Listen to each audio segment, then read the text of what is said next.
प्रभु यीशु मसीह के मीठे और मधुर नाम में आप सभी को जय मसीह की। मैं परमेश्वर पिता का धन्यवाद करता हूं कि उसने एक बार फिर से मुझे आपसे रूबरू होने का मौका दिया। खुदा के लोगों, आपको मालूम है परमेश्वर का वचन एक अद्भुत बात हमको सिखाता है, और वो बात है एक वार्निंग। और ये वार्निंग आपको मालूम है कौन देता है? हम जिस समय में रह रहे हैं, हम जिस समय में चल रहे हैं, इसको हम कौन सा पीरियड कहते हैं? ग्रेस पीरियड, है ना? अनुग्रह का समय। हम नहीं जानते ये कब तक है, बट हम एक अनुग्रह के पीरियड में पाए जाते हैं, अनुग्रह के समय में पाए जाते हैं। और यही अनुग्रह मुझे और आपको वार्निंग देता है। आपको मालूम, कभी शायद हमने इस वर्ड पे ध्यान नहीं दिया, बट अनुग्रह हमको वार्निंग देता है। और वो वार्निंग बहुत ही अद्भुत है, बहुत ही सामर्थ्य वार्निंग वो हमको देता है कि हमें किस तरीके से अपने जीवन को जीना है, हमें किस रीति पर आत्मिक जीवन को जीना है। एक वार्निंग है जो ग्रेस हमको देता है। मेरे साथ निकालिएगा तीतुस की पत्री, उसका 2 अध्याय और उसके 11 वचन से और 14 वचन के बीच। तीतुस की पत्री उसका 2 अध्याय और उसके 11 से और 14 वचन के बीच। क्योंकि परमेश्वर का वह अनुग्रह प्रकट है जो सब मनुष्यों के उद्धार के कारण है। बाइबल कहती है क्योंकि परमेश्वर का वह अनुग्रह प्रकट है जो सब मनुष्यों के उद्धार का कारण है।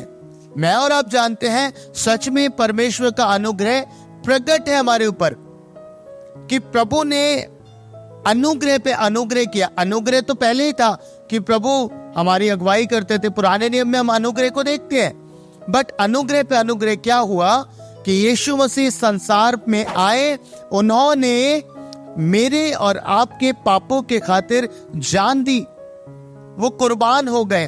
और बाइबल कह रही है कि वो अनुग्रह सब मनुष्यों पे प्रकट है और सब मनुष्यों के उद्धार का कारण है।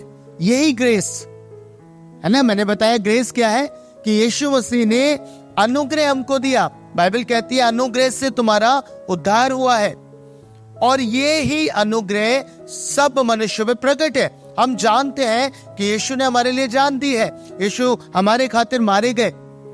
वो निर्दोष थे, उन्होंने कोई पाप नहीं किया था, वो एक निर्दोष मेमने थे, पर हमारे खातिर उन्होंने उस पीड़ा को सहा, क्रूस की मृत्यु सही, और हमारे खातिर ही वो जी उठे, ताकि हम पे प्रकट करें कि मृत्यु से पार होकर हम जीवन में प्रवेश कर सकते हैं, और वो जीवन हमको यीशु मसीह देते हैं। हालेलुया। और बाइबल यहाँ कह रही है क्योंकि परमेश्वर का वह अनुग्रह प्रकट है जो सब मनुष्यों के उद्धार का कारण है। वाओ, ये अमेजिंग है। ये अनुग्रह भी है और प्रकट भी है और हमारे उद्धार का कारण भी है। और आगे लिखा है, सुनिएगा 12 वचन में, और हमें चेतावनी देता है। मैंने कहा ग्रेस हमको वार्निंग देता है। बाइबल कहती है और वो हमें चेतावनी देता है कि हम अभक्ति और सांसारिक अभिलाषाओं से मन फेर कर इस युग में, सुनिएगा बाइबल क्या कह रही है, हमें चेतावनी किस चीज के लिए चेतावनी दे रहा है? कि हम अभक्ति और सांसारिक अभिलाषाओं से मन फिराएं। एक स्ट्रिक्ट वार्निंग है। आप जाते हैं ना किसी मॉल में या किसी स्थान पे, तो एक वार्निंग वहां लगी होती है, वार्निंग का साइन लगा होता है कि आप कैमरे की नजर में हैं, है ना। वार्निंग लगी होती है। किसी घर में अगर डॉग्स पाए जाते हैं तो बाहर गेट के वार्निंग लगी होती है, और वार्निंग क्या होती है कि कुत्तों से सावधान। ऐसे ही आप जिस अनुग्रह में हैं, ये अनुग्रह आपको एक वार्निंग देता है। और वार्निंग क्या है? कि हमें सारी अभक्ति और सांसारिक अभिलाषाओं से मन फिराना है। मैंने कहा, हम गीत गा रहे थे, मन ना लगाना यहाँ, जाना है हमको वहां। पर पता है अधिकतर लोगों का मन यही लगा रहता है। उन्होंने ग्रेस को जाना, उन्होंने अनुग्रह को जाना, उन्होंने यीशु के बलिदान को जाना, सारी बातें जानने के बावजूद भी कहीं ना कहीं उनका मन सांसारिक अभिलाषाओं में लगा रहता है। और परमेश्वर का वचन कह रहा है, ये वार्निंग है हमारे लिए कि हमें भक्ति में जीवन नहीं जीना, सांसारिक अभिलाषाओं में जीवन नहीं जीना, वरन उससे हमें अपना मन फिराना है। क्योंकि अगर हम यहां मन लगा के रखेंगे तो बाइबल कहती है जहां तेरा धन होगा वहां तेरा मन भी होगा। अब मैं और आप धन का इकट्ठा कर रहे हैं पृथ्वी पर। कौन सा धन? हम हर एक चीज जो अरेंज करते हैं वो हम यहां के लिए अरेंज करते हैं। बहुत थोड़े लोग हैं जो स्वर्ग में धन इकट्ठा कर रहे हैं। अब एक बड़ा प्रश्न है कि स्वर्ग में धन इकट्ठा होता कैसे? कैसे आप स्वर्ग में अपने लिए धन इकट्ठा कर सकते हैं? क्योंकि आपका धन अगर स्वर्ग में होगा तो आपका मन भी वहीं लगा रहेगा, बाइबल कहती है। यीशु मसीह ने कहा कि अपने लिए संसार में धन इकट्ठा मत करो जहां कीड़ा और काई बिगाड़ते हैं, पर अपने लिए स्वर्ग में धन इकट्ठा करो जहां ना तो चोर चोरी कर सकता, ना ही काई बिगाड़ सकते और कोई उसे छू नहीं सकता। ये धन कैसे इकट्ठा होता है आपको मालूम है? बाइबल कहती है जो भी काम आप इस पृथ्वी पर भले काम करते हैं, जो आप परमेश्वर के लिए कार्य करते हैं, वो सारी बातों के कारण आप एक धन स्वर्ग में इकट्ठा करते हैं। हालेलुया। आप इकट्ठा करते हैं परमेश्वर के राज्य में उस धन को, और उसे कोई नहीं चुरा सकता। वो भले काम जो आप करते हैं वो एक धन के समान बन जाते हैं स्वर्ग में, और उन्हें कोई नहीं बिगाड़ सकता, बाइबल कहती है। सुनिएगा, परमेश्वर के वचन में लिखा है, ये हमें जो ग्रेस है वो चेतावनी देता है हमें सांसारिक अभिलाषाओं से मन फेरकर इस युग में क्या करना है। पहला काम है संयम, दूसरा काम है धर्म, और तीसरा काम है भक्ति से हमें जीवन बिताना है। परमेश्वर कह रहा है हमें सांसारिक अभिलाषाओं से मन फिराना है, और हमें किसमें जीवन बिताना है? संयम में। आज बहुत सारे जीवनों के पास संयम नाम की चीज नहीं है। आपको मालूम? पेशेंस नहीं है, संयम नहीं है। वो अपने जीवन में संयम नहीं रख पाते। अगर उन्हें 15 मिनट 20 मिनट इंतजार करना पड़ जाए डॉक्टर के यहाँ या ट्रेन का, तो वो अपना पेशेंस लूज कर देते हैं। होता है ना, हम कई बार अपना संयम खो देते हैं, और संयम ना होने के कारण आपको मालूम मनुष्य बहुत से अपराधों में जाता है। जब आप अपने आप पर कंट्रोल नहीं कर पाओगे तो आप क्या करोगे? आप पाप करोगे। अधिकतर मनुष्य व्यभिचार में जब गिरता है, आपको मालूम वो संयम ना रखने के कारण से गिरता है। उसकी लाइफ में संयम नहीं होता। और आपको मालूम संयम एक फल है पवित्र आत्मा का। पवित्र आत्मा के द्वारा ही हमें दिया जाता है कि हम संयम के साथ जीवन व्यतीत करें। हम संयम रखें, हर बात में हम धैर्य रखें और पेशेंस रखें। अगर आप अय्यूब के जीवन को देखिएगा, बाइबल कहती है उसका सब कुछ नाश हो गया। बाइबल कहती है उसका सब कुछ चला गया, सब कुछ खत्म हो गया। उसके बावजूद भी क्या उसने अपना संयम खो दिया? हाँ, उसने संयम खोया नहीं। बाइबल कहती है वो पेशेंटली वेट करता रहा। उसने कहा मुझे तो निश्चय है मेरा छुड़ाने वाला जीवित है और अंत में मेरे लिए खड़ा होगा। हालेलुया। पर आज बहुत से जीवन अपना संयम खो देते हैं। बाइबल कहती है, परमेश्वर हमें वार्निंग दे रहे, ग्रेस हमें वार्निंग दे रहा है कि हमें संसार से मन फिराकर संयम में जीवन व्यतीत करना है। संयम रखें। संयम खोने के कारण से ही तो मनुष्य क्रोध करता है। कहते हैं ना, आपा खो बैठा और ये गुनाह कर दिया। क्यों खोया? क्योंकि संयम जो एक फल है पवित्र आत्मा का, वो हमारे जीवन में मिस होता है। हमें अय्यूब के जीवन से सीखने की जरूरत है। उसका तो एकदम से आपा खो जाना चाहिए था, पेशेंस उसे लूज कर देना चाहिए था पेशेंस को। क्यों? क्योंकि उसका सब कुछ चला गया। एक पल में वो बहुत डरा, उस पर बड़ी बरकतें थी, पर एक एक दिन में ही उसका सब कुछ चला गया। एक आ रहा है, उसको बता रहा है कि आज ऐसा हुआ, आग उतरी और ऐसे ऐसे नाश कर दिया, तेरे बच्चे भी मर गए हैं। दूसरा आके खबर दे रहा है। वो सोच के देखे कितना भारी नुकसान है, पर क्या उसने पेशेंस खोया? बाइबल कहती है वो खुदा के आगे बैठ गया और राख पर बैठ गया।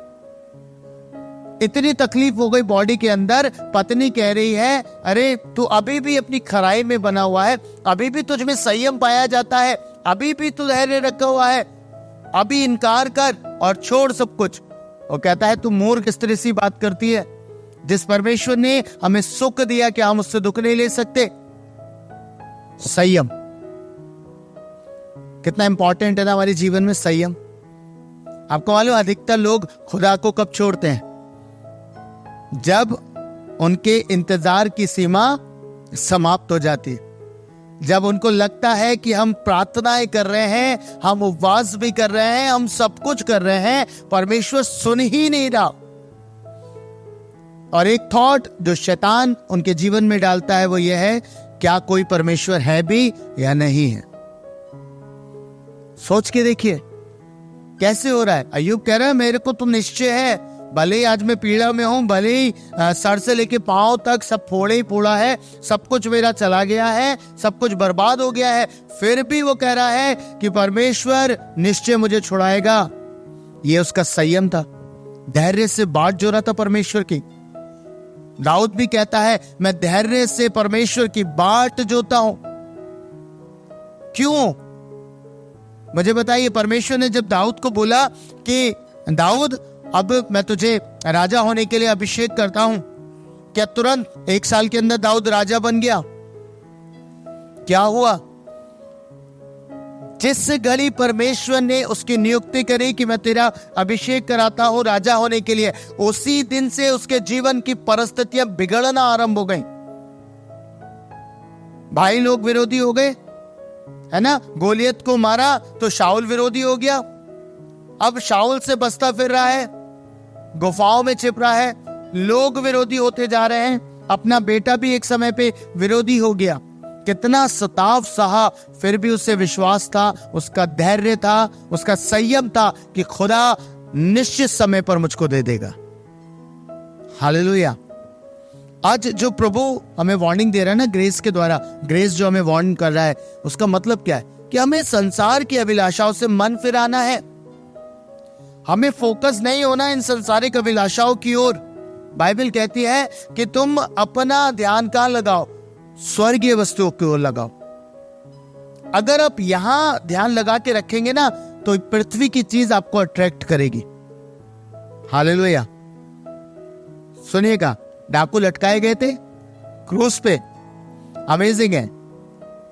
देखिए, एक डाकू क्या कह रहा था? एक डाकू ने कहा, तो अपने आप को बचा ले और हमें भी बचा ले, है ना? बचाने का मतलब वो पृथ्वी पे वापस जीना चाह रहा था, वापस जाना चाह रहा था। अब उसकी चाहत पृथ्वी पर जीवन जीने की थी, पृथ्वी में पृथ्वी की ओर ध्यान लगाए हुआ था, है ना? खुद भी उतारा और हमें भी उतार ले, हमें भी नीचे उतार दे। आपको मालूम है दूसरा व्यक्ति क्या चाहत लगा के था? क्या चाहत उसकी थी? उसने कहा, जब तू अपने राज्य में आए ना प्रभु, मेरी सुधि लेना। उसकी चाहत क्या थी? स्वर्ग के राज्य की। और उसकी चाहत ने उसे स्वर्ग के राज्य में पहुंचाया, और जिसकी चाहत पृथ्वी की थी उसे कब्र में पहुंचा दिया गया। हालेलुया। ध्यान रखिएगा, आपकी चाहत जिस चीज की होगी आप उसकी ओर खींचेंगे, आप उसकी ओर अट्रैक्ट होंगे। ये नियम है। अगर आप सांसारिक वस्तुओं पे मन लगा के रखेंगे, ध्यान लगा के रखेंगे, तो आप कभी परमेश्वर की ओर फोकस नहीं कर पाएंगे। पर जब आपका ध्यान स्वर्गीय वस्तुओं की ओर लगा रहेगा, तो आप सांसारिक वस्तुओं की ओर नहीं देखेंगे। आपको मालूम होगा, आपका खुदा मेरे लिए जो तैयारी का समय है वो ऊपर का है।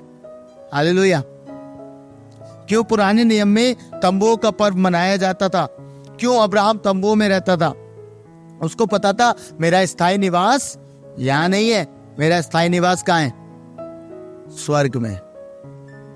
समझ पा रहे हैं?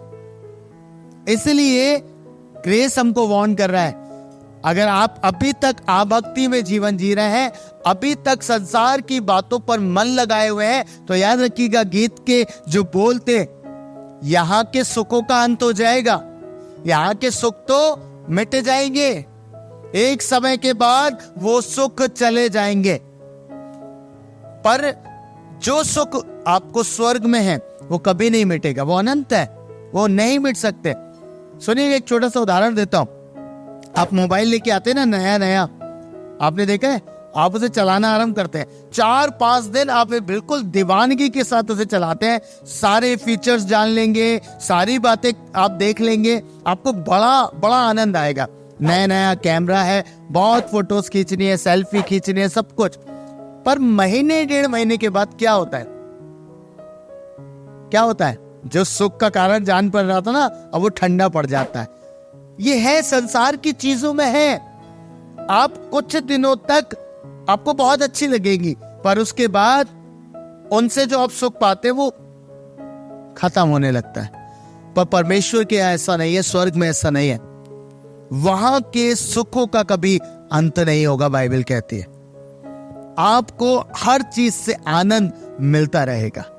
हालेलुया। घंटों परमेश्वर के दूत उसकी इबादत करते हैं, वर्शिप करते हैं, ओ आप उनके शब्दों को सुनते हैं। बाइबल में लिखा गया है जब वो उसकी आराधना करते हैं, पवित्र पवित्र पवित्र तू परमेश्वर है, तू यहोवा है, उसको धन्य कहते रहते हैं। क्या वो थकते हैं? बाइबल कहती है, बाइबल में लिखा है बिना थके बिना रुके वो उसकी आराधना करते रहते हैं। आपने देखा पृथ्वी पर हम थक जाते हैं आराधना में, 1 घंटा हम खड़े होकर आराधना करें, हमारे पांव दुखने लगते हैं, हमारा गला थक जाता है। क्या कह रहे परमेश्वर? कह रहे वहां पे जब आराधना करोगे वहां कुछ नहीं होगा, वहां कोई थकन नहीं होगी, आप थकोगे नहीं। है ना? कितना अमेजिंग है। परमेश्वर कह रहा है हमें यहाँ के अभिलाषी नहीं होना, हमें स्वर्ग के अभिलाषी होना है। और ये तब कर पाओगे जब आपके अंदर संयम होगा और वेट करोगे आप पेशेंटली, क्योंकि दुख होगा, तकलीफ होगी, प्रभु के मार्ग में पीड़ाएं होंगी, पर आपको संयम से सब कुछ सहना पड़ेगा। और इसलिए परमेश्वर के वचन में लिखा, अभिलाषाओं से मन फेरकर इस युग में संयम के साथ, है ना। दूसरी चीज है धर्म के साथ, यानी रिलीजियस व्यक्ति के समान आपको जीवन जीना पड़ेगा, है ना। कैसे? वो वाली बात नहीं कर रहा कि बस ऊपरी तौर पर आप एक ऐसा जीवन जिए जो संसार को भाता हो पर परमेश्वर को नहीं। मैं उसकी बात कर रहा हूं जो वास्तव में एक ऐसा जीवन हो जो परमेश्वर को भाता हो, है ना। धार्मिकता के अनुसार जीवन, ऐसा जीवन जीना है ना। तीसरी चीज है भक्ति। भक्ति का भेद गंभीर है, बाइबल कहती है भक्ति का भेद गंभीर है। और इस भेद के विषय में लिखा है कि वो शरीर में आया, शरीर में इस पृथ्वी पर उतर आया, यीशु के लिए लिखा है। जो भेद है ना भक्ति का, वो यीशु में पूरा होता है। जब आप एक ऐसा जीवन जिएंगे जो धार्मिकता का होगा, एक ऐसा जीवन जिएंगे जो भक्ति का होगा, तब आपका मन यहां की चीजों पर नहीं लगेगा। आप चाहते हैं संसार की वस्तुओं से आपका मन हट जाए, तो आपको एक भक्ति का जीवन जीना पड़ेगा। यानी कि एक ऐसी लिविंग आपको रखनी पड़ेगी कि आपका आनंद प्रभु में पाया जाए। हालेलुया। संसार की कोई चीज आपको आनंद ना दे। परमेश्वर के वचन में लिखा है, भजन का लिखने वाला कहता है, परमेश्वर तू मेरे अति आनंद का कुंड है। भजन में एक और पद लिखा है कि उनको जो आनंद पहुंचता है वो दाख मधु से पहुंचता है ना। पर तूने मेरे हृदय में उससे कई अधिक आनंद भर दिया जो उन्हें दाख मधु से होता है।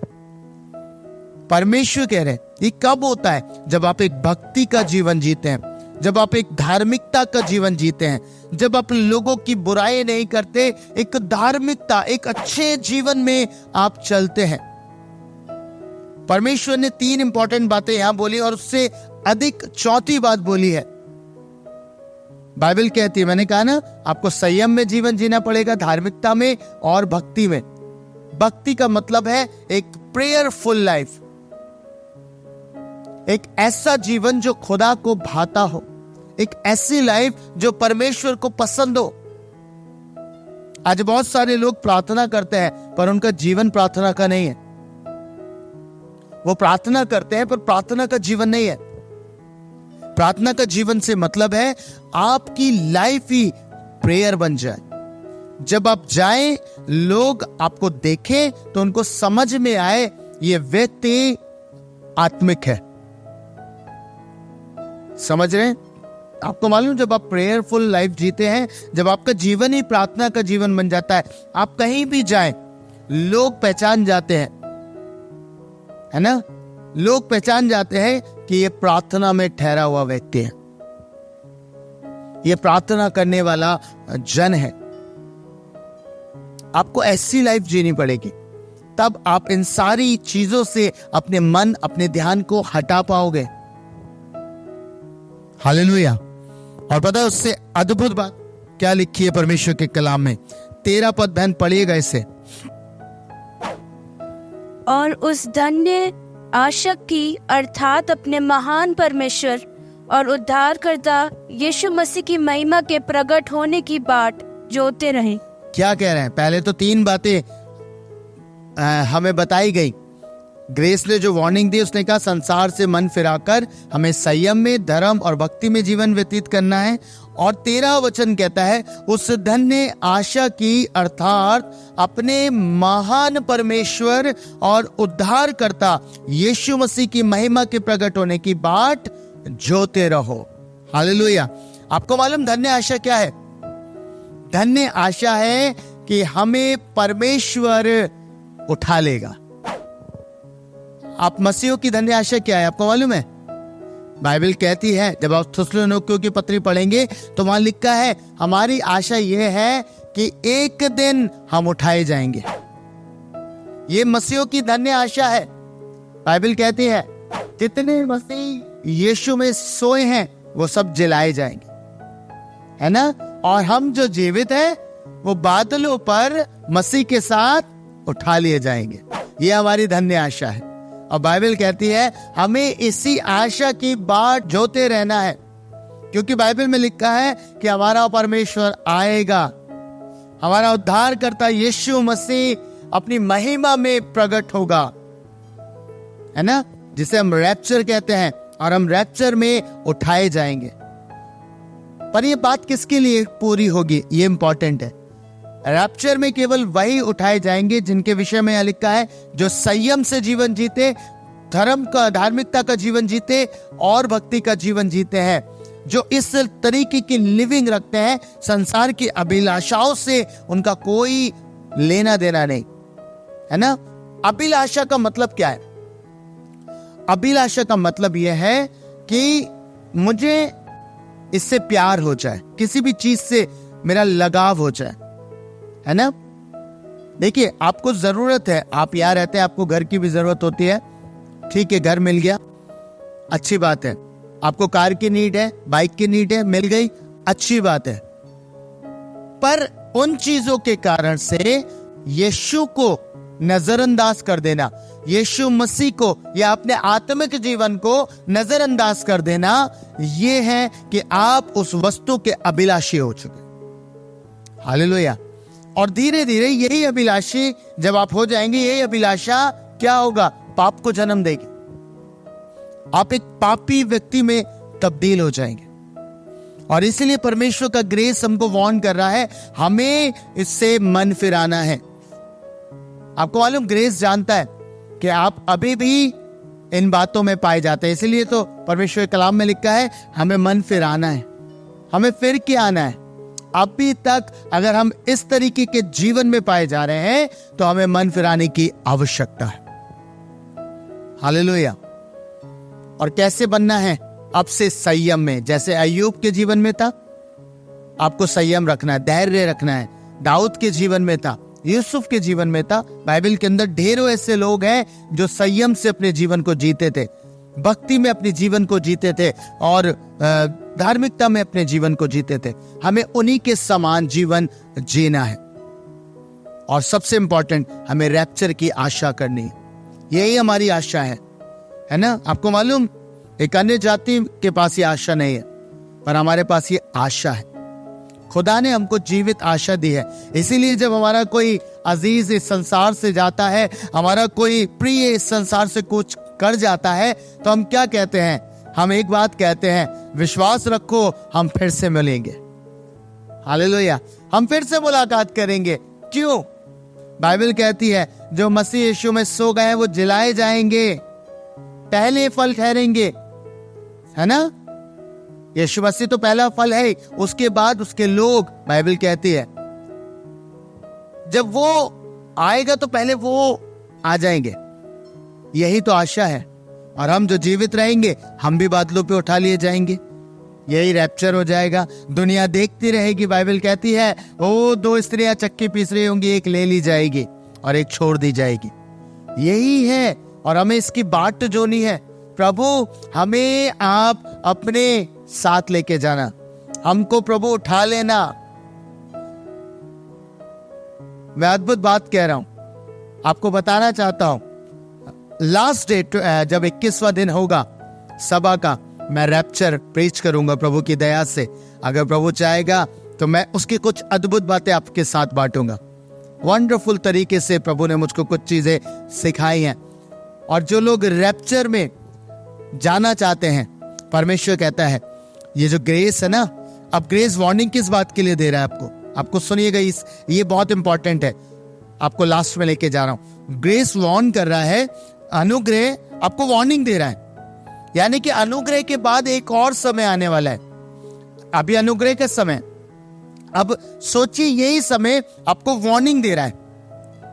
ये बिल्कुल ऐसा है, कोई बड़ा आपसे आगे गया और उसके पास एक अनुभव था, उसके पास एक अनुभव था और उसने सीखा और उसने आपको कहा कि मेरे भाई मेरी बहन आगे जाओगे तो ये समस्या आपको मिलेंगी, है ना। ये तकलीफ आपको हो सकती है क्योंकि वो उनसे गुजरा है और उसके पास एक अनुभव है और वो अपना अनुभव आपके साथ साझा कर रहा है। ग्रेस अगर आपको वार्न कर रहा है, अनुग्रह आपको वार्निंग दे रहा है, तो इसका मतलब क्या है? वो आपको चेता रहा है कि इसके बाद एक ऐसा समय आ जाएगा जिसे तुम नहीं सह पाओगे।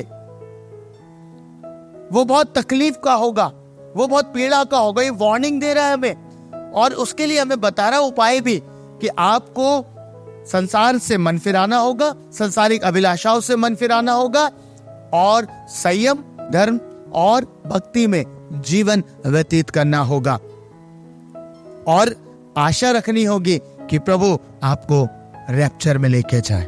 हालेलुया। समझ पा रहे ना कितना अद्भुत है। ग्रेस ही हमें सिखा रहा है, ग्रेस ही हमें वार्न कर रहा है कि आने वाले समय में बचना है तो ये काम कर लो। और उदाहरण दूं, एक डॉक्टर कहता है, सुनिएगा, आपको जुकाम हो गया, डॉक्टर क्या वार्निंग आपको देता है? डॉक्टर को पता है अगर ये जारी रहा तो इसको और परेशानी हो सकती है और तकलीफें हो सकती है। वो क्या वार्निंग देता है? ठंडा पानी बंद, चावल बंद। क्यों कह रहा है? उसके पास अनुभव, उसे पता है कि अगर ये नहीं करोगे तो तकलीफ में आ जाओगे। ऐसी ग्रेस आपको सिखा रहा है, आपको संयम में जीवन जीना पड़ेगा, धार्मिकता का जीवन जीना पड़ेगा और भक्ति का जीवन जीना पड़ेगा। और जो धन्य आशा आपके पास है कि आपका प्रभु आएगा, आपका उद्धारकर्ता आएगा और आपको अपने साथ लेके जाएगा। इस आशा में जीवन व्यतीत करना है और इसी में बने रहना है।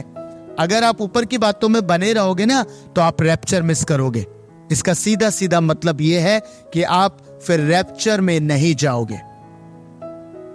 चाहते हो उठाए जाना, चाहते हो प्रभु जब बादलों पे आए तो आप भी उसके साथ हवा में मिलो, आप भी उससे मुलाकात करो, तो आपको इस वार्निंग को बड़ी गंभीरता से लेना पड़ेगा, बड़ी गंभीरता से लेना पड़ेगा।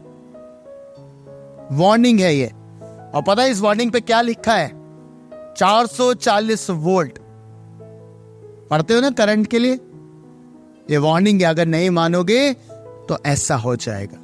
अभी तो अनुग्रह का समय चल रहा है, पवित्र आत्मा हमको दिया गया है, वो हमें सिद्ध बना रहा है, पर आने वाला समय कैसा होगा हम तो नहीं जानते। हालांकि कुछ चीजें जो प्रकाशित वाक्य की पुस्तक है वो हमको बताती है कि आने वाला समय, महाकलेश का जो समय होगा वो कितना भयंकर होगा। अगर लोग इस महाकलेश को एक हल्का सा अनुभव उसका प्राप्त कर लेना तो उन्हें समझ में आएगा। वो घुटनों पर आकर खुदा से बस एक ही बात कहेंगे, खुदा रैप्चर में ले जाना, बस कैसे भी करके ले जाना, ले जाना। क्योंकि हमें पता है महाकलेश बहुत खतरनाक समय, और कोई विश्वासी उसमें रहना नहीं चाहेगा। हालेलुया। समझ रहे ना मेरी बात को? आज ये बहुत इंपॉर्टेंट प्रभु ने मुझको कहा, आपको यहां मन नहीं लगाना, आपको मन लगाना है स्वर्ग। हालेलुया। स्वर्गीय वस्तुओं की ओर मन लगाए, मन लगाए। आपका प्रभु वहां बैठा हुआ है, आपको उसी की ओर देखना है, उसी पे मन लगाना है, ऑटोमेटिकली आपका कनेक्शन जुड़ जाएगा। हालेलुया। समझ पा रहे ना? ये बहुत अद्भुत है। आज से अभी से सबसे पहले अपने जीवन में संयम को लेके आइए। दुआएं नहीं सुनी जा रही, विश्वास रखिए एक समय के बाद सुनेगा। अगर नहीं सुनी जा रही तो भी भलाई है। प्रभु आपको कुछ अद्भुत करने जा रहा है, कुछ अद्भुत चीजें देने जा रहा है, कुछ अच्छा करने जा रहा है आपके साथ। अगर नहीं सुन रहा है तो कोई बात नहीं, उसके लिए भी धन्यवाद दीजिए प्रभु का कि प्रभु अच्छा है नहीं सुन रहे अभी आप, क्योंकि उचित समय पर मेरी चीजें पूरी होंगी। संयम रखिए, संयम का जीवन जीजिए। जब आप संयम में जीवन जिएंगे तब आप पाप नहीं करेंगे। संयम ही तो हमें कंट्रोल करता है किसी भी पाप को ना करने के लिए। अगर संयम होते हैं तो हम पापी हो जाते हैं किसी भी चीज में। इसमें जीवन जीना है। भक्ति, जैसे यीशु मसीह ने, जब वो जानता था कि हाँ उसका समय आ गया है, उसका टाइम आ गया है, वो भागा नहीं उस समय से, वरन वो गतसमनी के बाग में प्रार्थना करता रहा। उसको अपनी तकलीफ का अंदाजा था, फिर भी भक्त बना रहा, फिर भी भक्ति में जीवन जीता रहा। आपको सेम करना है। हालेलुया। विश्वास करता हूं आज मैसेज ने आपसे बात करी है। हालेलुया। हमें मन नहीं लगाना है, हमें तैयारी करनी है स्वर्ग की। प्रभु आप सबों को बड़ी बरकत है। God bless you.